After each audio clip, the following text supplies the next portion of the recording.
হ্যাঁ, as a manager তোমাকে ওই প্রতিষ্ঠানের সমস্ত খুঁটিনাটি ফাংশনাল ইউনিট সম্পর্কে জানতে হবে, কারণ ওই অর্গানাইজেশনের ভালো মন্দ, profit loss, fame, everything depends on your policy, তাই না? তো সেক্ষেত্রে তুমি তার ম্যানেজমেন্ট কিভাবে করবে, কিভাবে এর মধ্যে রিলেশন এস্টাবলিশ করবে, কিভাবে customer satisfaction, employee satisfaction, production increase, everything depends on you and your policy. তো এখন দেখো, এইখানে এই সমস্ত ফাংশনাল ইউনিটের ক্ষেত্রে আমরা কম্পিউটার বা ইনফরমেশন টেকনোলজি বা ইনফরমেশন সিস্টেম কিভাবে ইনকর্পোরেট করতে পারবো বা করতে চাই, যেটা করলে পর আসলে আমাদের overall performance, overall business, overall organisational activities আগের থেকে বেটার হয়। তো দেখো, প্রথমে আছে যে এন্টারপ্রাইজ কম্পিউটিং কি। এন্টারপ্রাইজ কম্পিউটিংটা হচ্ছে আমাদের কোন একটা এন্টারপ্রাইজের মধ্যে, কোন একটা অর্গানাইজেশনের মধ্যে কম্পিউটার ব্যবহার করব, তার মধ্যে নেটওয়ার্কিং থাকবে, কারণ কোনো প্রতিষ্ঠান ইন্ডিভিজুয়াল কোনো একটা জায়গায়, সেই প্রতিষ্ঠানগুলি স্প্রেড আউট থাকে all over the nation, all over the world. যদি এই হিসেবে বিবেচনা করি, তাহলে আমার এন্টারপ্রাইজ কম্পিউটিং এর ক্ষেত্রে প্রথমে বিবেচনা করতে হবে একটা কম্পিউটেশনাল ডিভাইস। সেটার ভ্যারাইটি হতে পারে, সেটা ছোট কম্পিউটার হতে পারে, হ্যান্ডহোল্ড কম্পিউটার হতে পারে, স্মার্টফোন হতে পারে, হোয়াটএভার। আর এর বাইরে বড় বড় কম্পিউটিং ডিভাইস থাকতে পারে। তো এখন এই ছড়িয়ে ছিটিয়ে থাকা কম্পিউটিং ডিভাইস, কম্পিউটেশনাল ডিভাইসগুলিকে একত্র করা, একটা জায়গার মধ্যে নিয়ে আসার জন্য ওভারঅল সিস্টেমকে আমার নেটওয়ার্কের মধ্যে নিয়ে আসতে হবে, ইন্টার কানেকশন থাকতে হবে। দ্যাট ইজ মানে এন্টারপ্রাইজ কম্পিউটিং, ঠিক আছে? তো এখন প্রত্যেকটা এন্টারপ্রাইজ টু এন্টারপ্রাইজ কিভাবে কাজ করবে তার উপর ডিপেন্ড করবে তার নেটওয়ার্কিং এর স্ট্রাকচারটা কেমন হবে, নেটওয়ার্কিং এর অপারেটিং সিস্টেম কেমন হবে, তার প্রোটোকল কেমন হবে, এর আর্কিটেকচার কেমন হবে। এটা ডিপেন্ডস অন মানে organisational functionality, organisational structure, different different, এর উপর ডিপেন্ড করে এটা হবে, ঠিক আছে? তো এখন দেখো কি কি ধরনের টাইপ হতে পারে এন্টারপ্রাইজের মধ্যে। দেখো, ম্যানুফ্যাকচারিং হতে পারে, রিটেইল হতে পারে, সার্ভিস রিলেটেড হতে পারে, এডুকেশনাল হতে পারে, গভর্নমেন্ট হতে পারে, ট্রান্সপোর্টেশন হতে পারে, হাউস বা হোলসেল হতে পারে, আরো অনেক কিছু তোমরা আরো বেশি ক্যাটাগরি করতে পারো। মানে আমরা কোনো একটা অর্গানাইজেশনের অ্যাক্টিভিটি অনুসারে তাদেরকে যদি ক্যাটাগরি করতে চাই, তাহলে এই প্রত্যেকটা জিনিস আলাদা আলাদা। এখন কোশ্চেন হচ্ছে, তুমি যদি রিটেইল কোনো এন্টারপ্রাইজের বা রিটেইল সেলের কোনো দোকান বা রিটেইল কোনো প্রতিষ্ঠানের পলিসি মেকার হও, তখন তোমার এই কম্পিটিশনাল সিস্টেমের যে অর্গানাইজেশন যেরকম হবে, নিশ্চয়ই গভর্নমেন্টের ক্ষেত্রে সেরকম হবে না, নিশ্চয়ই ম্যানুফ্যাকচারিং কোম্পানির ক্ষেত্রে সেরকম হবে না, যদি কোনো ট্রান্সপোর্টেশন সার্ভিস দেয় তার সেরকম হবে না। সো তোমাকে ডিফাইন করতে হবে তুমি যখন পলিসি মেকার হওয়া, যে আমি একটা রিটেল ক্ষুদ্র প্রতিষ্ঠানের পলিসি মেকার। আমি যদি গভর্নমেন্টের মতো চিন্তা করে তার মতো করে জিনিসপত্র কেনা শুরু করি, তাহলে আমার এই এন্টারপ্রাইজ কম্পিটিশনের জন্যই তো চালান সব শেষ। এন্টারপ্রাইজ কম্পিটিশন সিস্টেম দাঁড় করানোর জন্য আমার টোটাল ইনভেস্টমেন্ট চলে যাবে। তাহলে আমি কি বিক্রি করব? খালি আমি কম্পিটিশনাল আর্কিটেকচারটা তৈরি করলাম, কিন্তু বেচা কেনার তো কোনো সুযোগই নাই।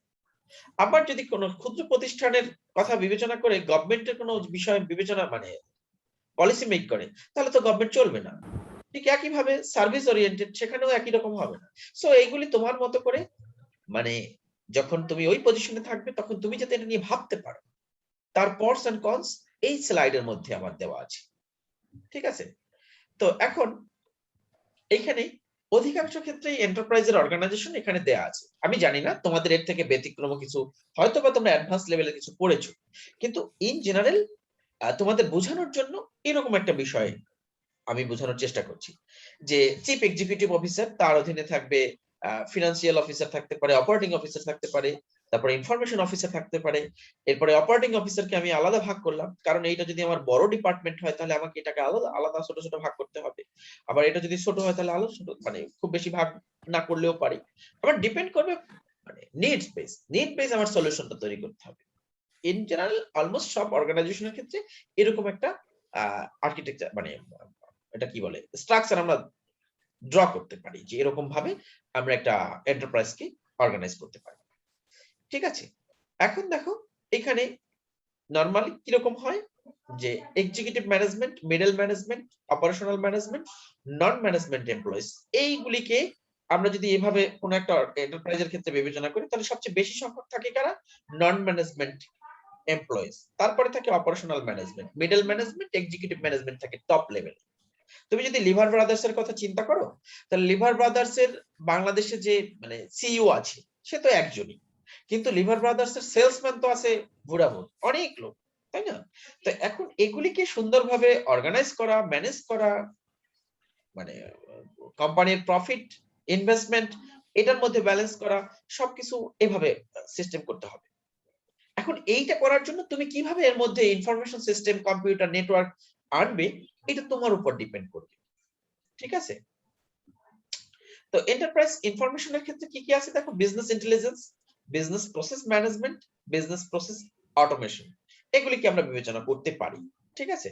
তো বিজনেস ইন্টেলিজেন্স কি সেটা তোমরা আগেই আমার আলোচনা করার কথা ছিল, মানে করেছি মনে হয়, যে কোন একটা বিজনেস কোন ধরনের মানে ইন্টেলেকচুয়াল প্রপার্টির উপর ডিপেন্ড করে দাঁড় করানো হয়। দেখা, হ্যাঁ, একটা এক্সাম্পল ধরা যেতে পারে, তোমাদের বলছি কিনা আমি জানি না, লিভার ব্রাদার্স এর অনেকগুলি শ্যাম্পু মার্কেটে আছে, অনেকগুলি শ্যাম্পু মার্কেটে আছে, অনেকগুলি সাবানও তাদের মার্কেটে আছে।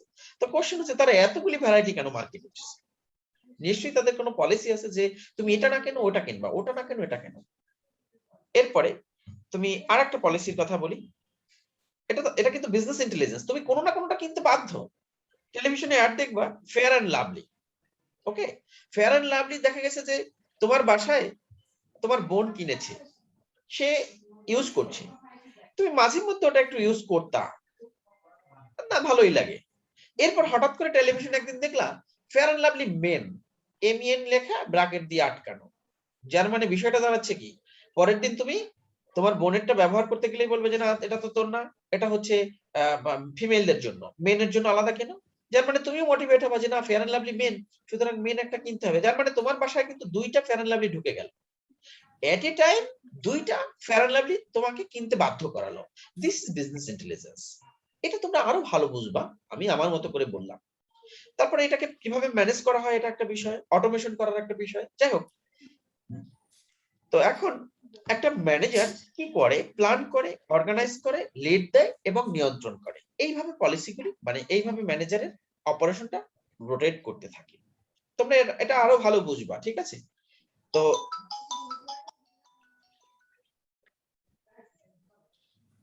আমার একটা ফোন আসছে, হ্যাঁ হীরা ভাই।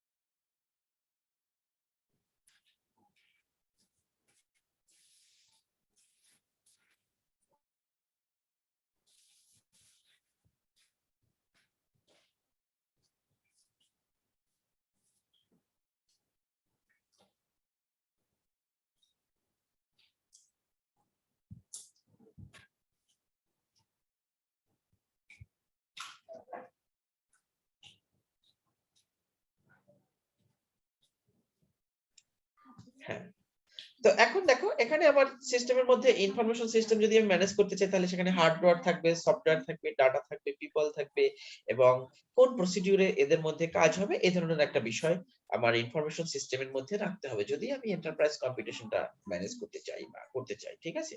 তো এখন দেখো এখানে ইনফরমেশন সিস্টেমের মানে একটা এন্টারপ্রাইজের ক্ষেত্রে কি কি থাকতে পারে দেখো, অ্যাকাউন্টিং এন্ড ফাইন্যান্স থাকবে, হিউম্যান রিসোর্স থাকবে, আমি এগুলির মধ্যে আরো অনেক ব্রাঞ্চ থাকতে পারে, আই ডোন্ট নো।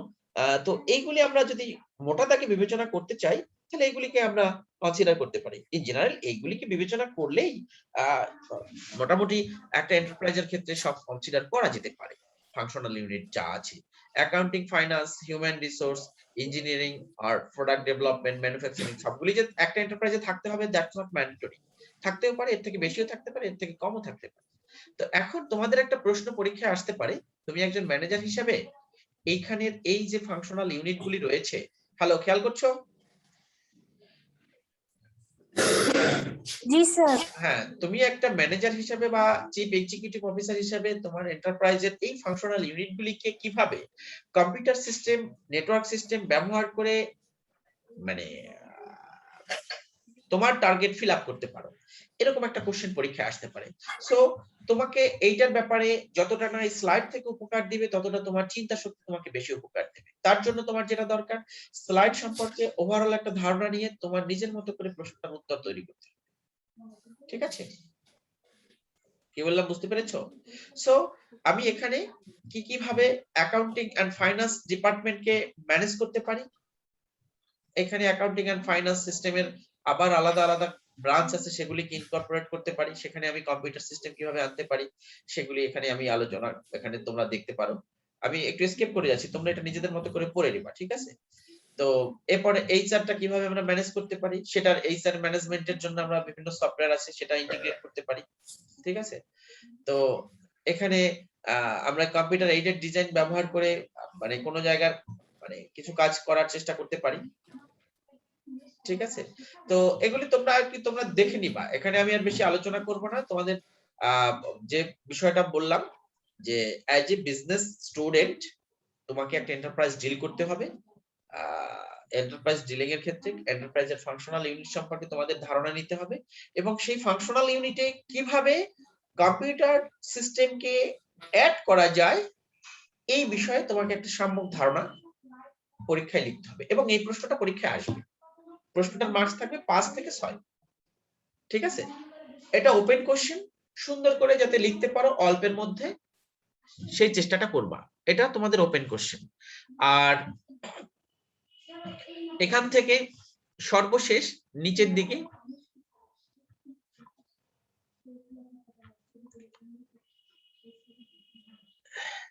এখানে দেখো একটা এন্টারপ্রাইজের ক্ষেত্রে কি কি ধরনের টেকনোলজি আমরা ইউজ করতে চাই বা পারি, সেগুলি এখানে দেয়া আছে। ওয়েব পোর্টাল ইউজ করতে পারি, ডাটা ওয়্যার হাউস ইউজ করতে পারি, ইলেকট্রনিক ডাটা ইন্টারচেঞ্জ করতে পারি, document management system, virtual private network, VPN, web service, workflow, extranet, etcetera etcetera. এইগুলি আমরা, এর বাইরেও কিছু থাকতে পারে যে এইগুলি মোটা দাগে আমরা পরিকল্পনা করতে পারি, চিন্তা করতে পারি। তুমি যখন প্রশ্নটার উত্তর তৈরি করবা তখন যদি তোমাদের প্রশ্নটার উত্তর সহজ করার জন্য বলে দিচ্ছি, তোমরা প্রত্যেকেই আলাদা আলাদা এক একটা এন্টারপ্রাইজকে বিবেচনা করবা, কনসিডার করবা। তোমার বর্তমান যে সমস্ত বাণিজ্যিক প্রতিষ্ঠান আছে, সেটা বাণিজ্যিক প্রতিষ্ঠান হোক অথবা স্কুল হোক, কলেজ হোক অথবা কোনো মানে শপ হোক, সেটার একজন ম্যানেজার হিসেবে নিজেকে দাঁড় করিয়ে প্রশ্নটার উত্তর দিবা। কি বলছি বুঝতে পেরেছো? হ্যালো, প্রত্যেক স্টুডেন্টকে কোনো না কোনো প্রতিষ্ঠানের ম্যানেজার হিসেবে নিজেকে দাঁড় করিয়ে সেইটার ম্যানেজমেন্ট কিভাবে করবা সেটা তোমরা পরীক্ষায় সুন্দর করে লিখবা। সেখানে কেউ লেভার ব্রাদার্স কনসিডার করতে পারো, কেউ দুমকির কোনো একটা দোকান বিবেচনা করতে পারো, কেউ পিএসটিউ কে বিবেচনা করতে পারো, কেউ বিজনেস ফ্যাকাল্টিকে ম্যানেজ চিন্তা করতে পারো। প্রত্যেকটাকে একটা অর্গানাইজেশন, সো তুমি সেটাকে ম্যানেজ করার জন্য চিন্তা করে তোমার পলিসিটা তুমি লিখতে পারো। এখানে পোর্টাল, ডাটা ওয়্যার হাউস, এখানে প্রত্যেকটা জায়গায় দেখো কিছু কিছু টেকনোলজিক্যাল ম্যাটার আছে, সেগুলি তোমরা ছবি থেকে দেখার চেষ্টা করবা, ঠিক আছে? ডাটা ওয়্যার হাউস বলতে বোঝায় যেখানে বিভিন্ন রিসোর্স থেকে, বিভিন্ন জায়গা থেকে ডাটা জমা হবে, ঠিক আছে? বিভিন্ন জায়গা থেকে ডাটা জমা হবে, জমা হওয়ার পর সেইখানে আবার কোনো পলিসি অ্যানালিস্ট থেকে সেখান থেকে কোনো পলিসি মেকিং এর ক্ষেত্রে হেল্প করবে, ঠিক আছে? ডাটা ওয়্যার হাউস হচ্ছে একটা হিউজ ডাটাবেস যেটা স্টোর করবে এবং ম্যানেজ করবে যে ডাটা আমার পরবর্তীতে মানে হিস্টোরিক্যাল ডাটা হিসেবে ব্যবহার করার জন্য, ঠিক আছে? যে ধরে নাও তুমি নেক্সট ইয়ারের জন্য কোন একটা প্রতিষ্ঠানের ম্যানুফ্যাকচারিং পলিসিটা মেক করতে চাও। এবছর শ্যাম্পু, শ্যাম্পু না লোশন, শীতকালীন লোশন গতবারের তুলনায় কি হারে বিক্রি বেড়েছে না কমেছে, তার সাথে রিলেভেন্ট ছিল টেম্পারেচার। শীতকাল কি বেশি মানে ওটা কি আর্দ্রতা কমে গেছিল না বেড়ে গেছিল, এটার উপর ডিপেন্ড করে বিগত 2 বছরের রেকর্ড আমি যদি রাখি তাহলে দেখা যাবে যে বিক্রি ক্রমান্বয়ে কমছে। সুতরাং আগামী বছর আমার প্রোডাকশন বাড়াবো না কমাবো, যদি বাড়াই তাহলে আমার লস হয়ে যাবে কারণ মার্কেটে সেল হবে না। তো এই বিষয়গুলি আমরা এই ওয়্যার হাউস থেকে নিয়ে ম্যানেজ করে অ্যানালাইসিস করে ম্যানেজ করে দিতে পারি, ঠিক আছে? তো এইটা, এরপরে web service, enterprise wide web service বলতে তুমি যেটা হতে পারে যে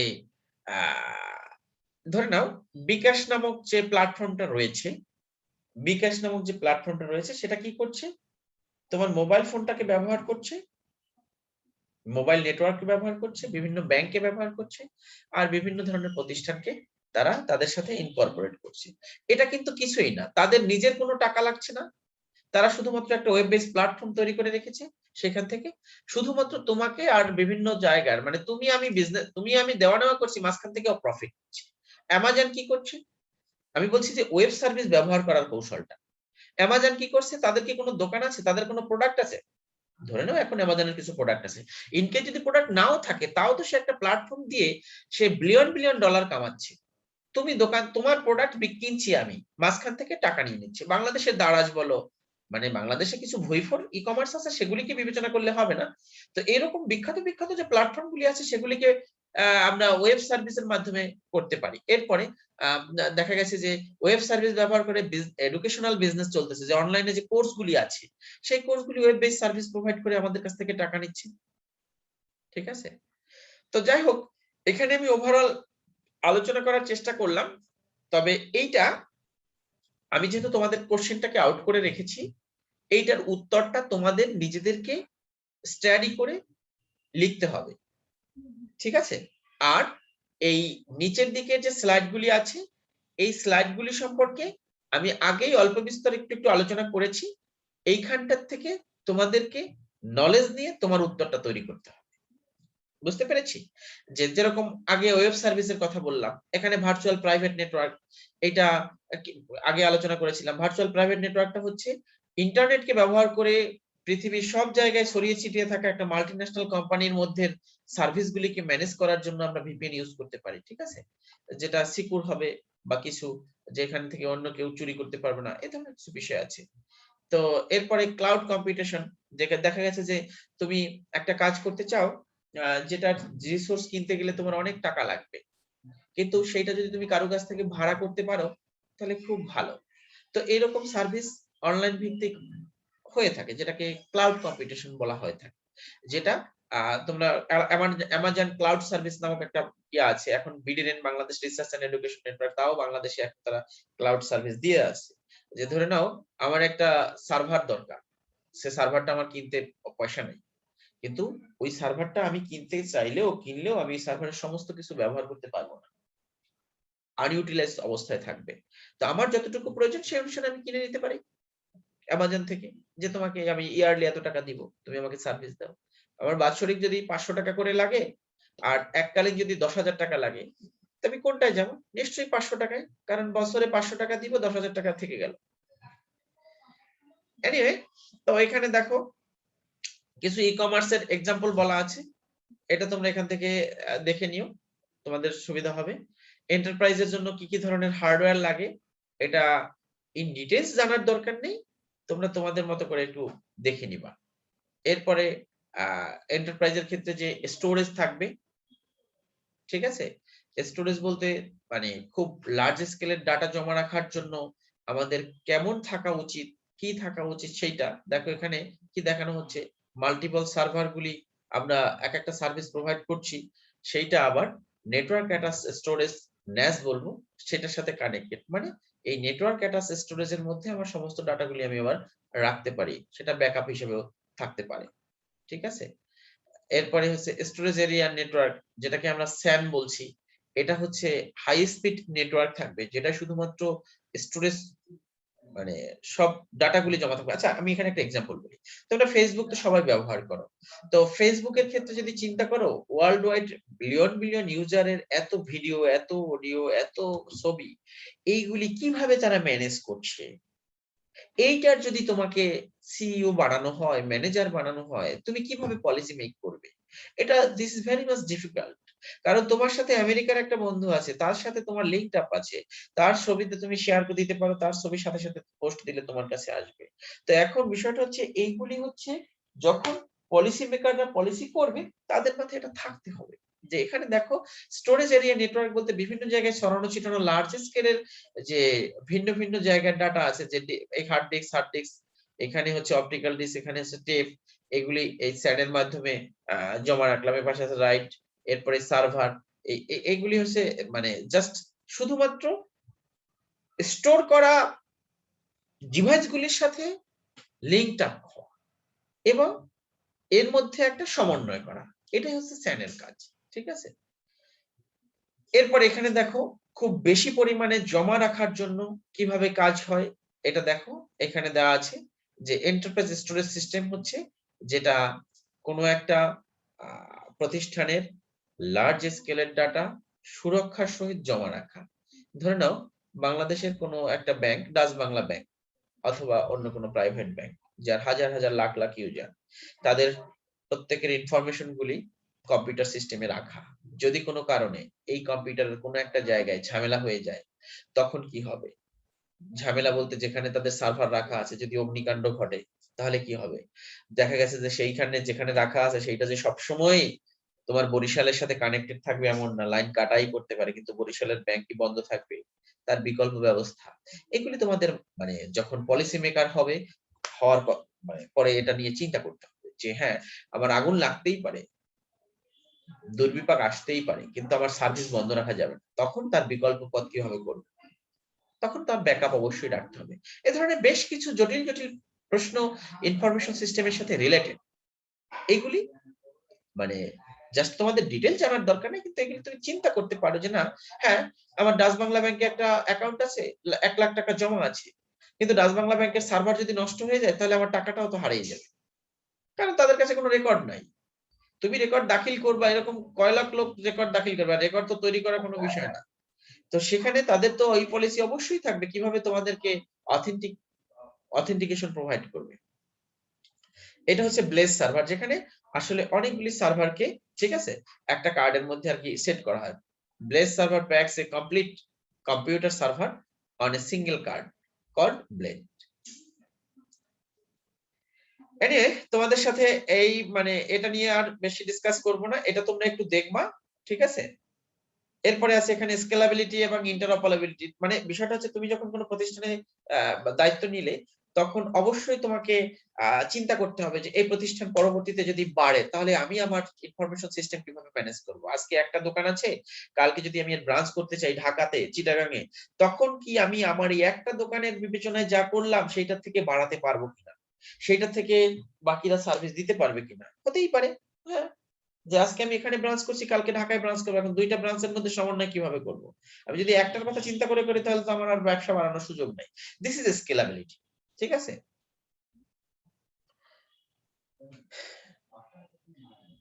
এরপর এখানে বিভিন্ন ধরনের ব্যাকআপের সিস্টেম বলা আছে। Full backup, differential backup, incremental backup, selective backup, continuous backup.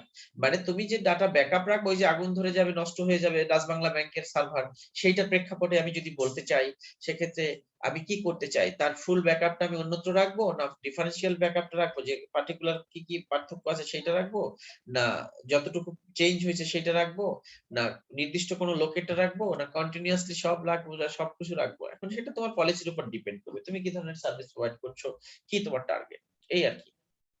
ব্যাকআপের purpose কি, ব্যাকআপের প্রসিডিউরটা কি সেটা এখানে দেখানো হচ্ছে যে কিভাবে ব্যাকআপ হয়। তোমাদের সাথে আপাতত আমি এই এন্টারপ্রাইজ কম্পিউটিংটা নিয়ে অত ডিটেইলস কন্টিনিউ করলাম না। তোমাদেরকে আমি যে প্রসঙ্গটা আউট করে দিলাম, নিচের অংশটুকু তোমাদের নিজেদেরকে একটু বুঝে তোমার প্রথম ওই প্রশ্নটার উত্তরটা তৈরি করতে হবে, কারণ তোমার ফাংশনাল ইউনিট কিভাবে কাজ করবে তোমাকে এই প্রশ্নটা আমি ঠিক আছে 6 থেকে 7 মার্কস এটার জন্য বরাদ্দ রাখলাম। হ্যালো স্যার, প্রশ্নটা আরেকবার রিপিট করতেন স্যার। হ্যাঁ, তুমি একজন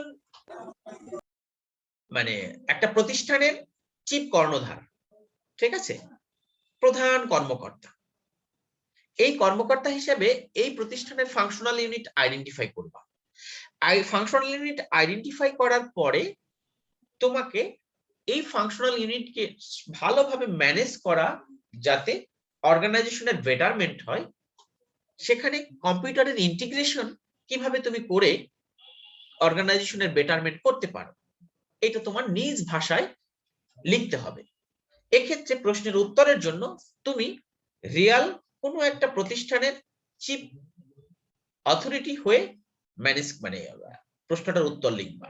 সেই প্রতিষ্ঠানটাকে প্রথমে হালকা ডিসক্রাইব করবা যে এই হচ্ছে আমার কাজ, এখানে এই বিষয় আছে, এই ইউনিট আছে, এই ইউনিটকে আমি এইভাবে ম্যানেজ করব।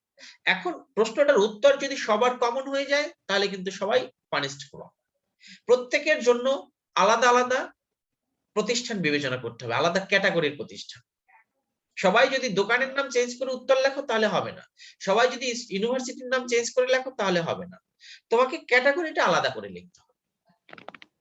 ঠিক আছে, প্রত্যেকটা প্রতিষ্ঠান থেকে প্রত্যেকটা প্রতিষ্ঠান আলাদা।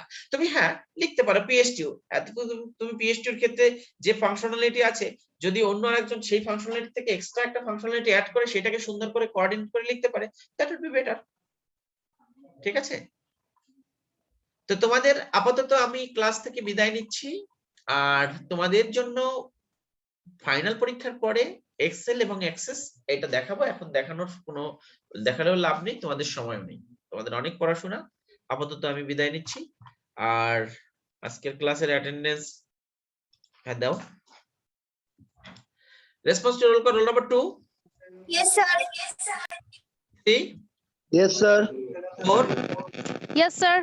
5, 6, 7, 8, Yes, sir. 9, 11, Yes, sir. 12, 13, 14, Present, sir. 15, 16, sir 17, 15 আছে স্যার নেটওয়ার্কের Yes, sir. সমস্যা Sir, 17. 19, 20, Yes, sir. 19, sir. 21, 24, Sir, 19 আছে, sir. দিয়েছি, 4, 5, 6, 7, 8, Present, sir. 9, Yes, sir. 30, 31, 2, Yes, sir. 32, sir. 4, Present, sir. 5, 6, 7, 8, 9, Yes, sir. Present, please. 38. Sir, 39. 40, 9, sir. 41, দিয়েছি, 44, sir sir আমি গত ক্লাসে ছিলাম 39, লাস্ট মোমেন্টে। জি স্যার। রাকিবুল হাসান, হ্যাঁ দিয়েছি তো, তোমরা স্ক্রিন দেখতে পাচ্ছ না? ও আচ্ছা, ঠিক আছে। 45, Sir, 41, sir. Yes sir sir আরে 45 ভাই স্ক্রিন দেখো তোমরা, হ্যাঁ 45, ইয়েস স্যার 46, 47, স্যার 45 48 দিয়েছি, Yes, sir. 50, Yes, sir. 51, sir আমি তো গত ক্লাসে ছিলাম। 50, Yes, sir. 51, 52, Yes, sir. 53, Yes, sir. 54, 55, 56, Yes, sir. 57, Yes, sir. 58, 59, 60, 61, Present, sir. 62, Oh no. 63, present sir 64, 65, present sir 66, Yes, sir. 67, 60, 70, 71, 2, 3, 4, 75, 76, present 77, sir 77, 8, Yes, sir. 9,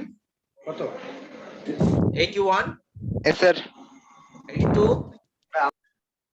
83, Yes, sir. 86, 86 microphone problem আছে sir. 89, 90, Yes, sir. 91, 91 আছো? 93, 94, 95, sir আছে sir 95 আছে sir, ওর নেটওয়ার্কের সমস্যা আছে। 93 আমি আছি।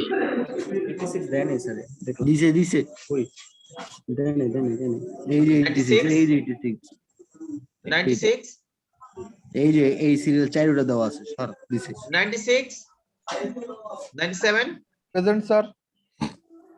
98, Yes, sir.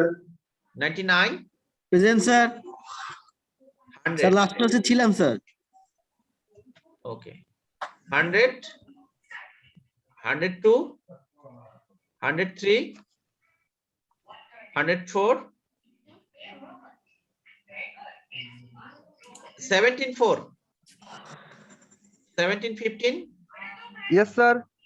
20, sir কালকে আমিও ছিলাম। 20, Yes, 21, sir. Yes, sir. Sir, 20, sir. 25, Yes, sir. 27, 35, 42, 58, 58 আছো? 60, Yes, sir. 1538. লাস্ট চেক দাও।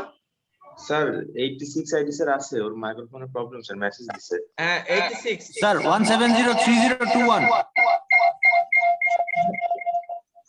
ওকে, আর কেউ আছো? স্যার 79 এই ওয়েট, রিয়াদ কেউ আছো? স্যার 1703021। হ্যাঁ দিয়েছি। রিয়াদ কেউ আছো প্রেজেন্ট? 90 to 103 এর মধ্যে কেউ আছো? স্যার 99 স্যার 99 লাস্ট ক্লাসে Sir, ছিলাম স্যার। 93. ওকে, দিয়েছি 93। তাহলে 86 স্যার।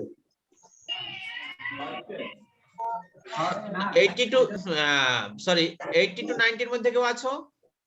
স্যার 86 স্যার, ওর মাইক্রোফোনের প্রবলেম, মেসেজ দিছে স্যার। ঠিক আছে। এরপরে 60 to 70, স্যার 79 স্যার। 79। আর কেউ আছো?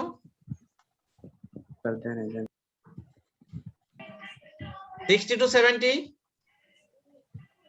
50 to 60,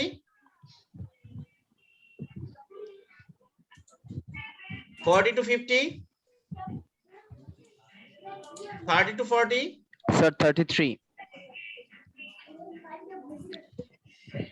20 to 30, 10 to 20, Sir, 25 আছে sir. 25, স্যার 15 15। হ্যাঁ দেয়া আছে। আর কেউ আছো? Anybody else? Okay, thank you. তোমরা প্রিপারেশন ভালো করে নাও। আর পরীক্ষার জন্য তোমাদের নির্দেশনা হচ্ছে খুব দ্রুত বুঝে প্রশ্নগুলির উত্তর লিখবা। খুব বড় করে লিখতে গিয়ে টাইম যদি মিস করে ফেলো তাহলে বিপদ হয়ে যাবে, ঠিক আছে?